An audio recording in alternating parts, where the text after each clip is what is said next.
पंडित जी पतरा देखाई ना, कैसन मिलेला ए हो चोरी के भतराना।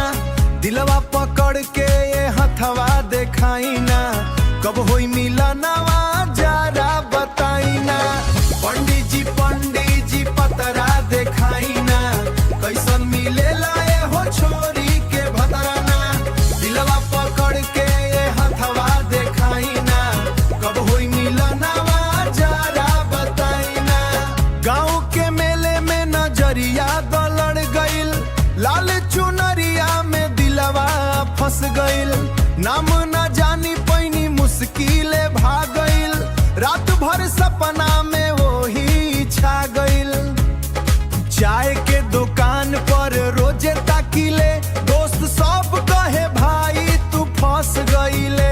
अब तो पंडित जी सहारा बन जाई, हमरा प्यार के किस्मत लिख जाई। पंडित जी पतरा देखाई ना, कैसन मिलेला ए हो छोरी के भतराना। दिलवा पकड़ के ये हथवा देखाई ना, कब होई मिलनवा जरा बताई ना।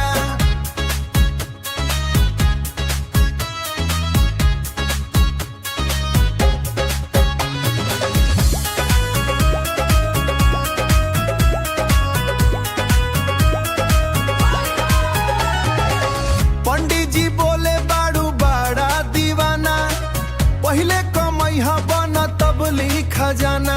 हम कहीं नी दिलवा तो सोच बोलता, छोरी के नयनवा जान ले लेता।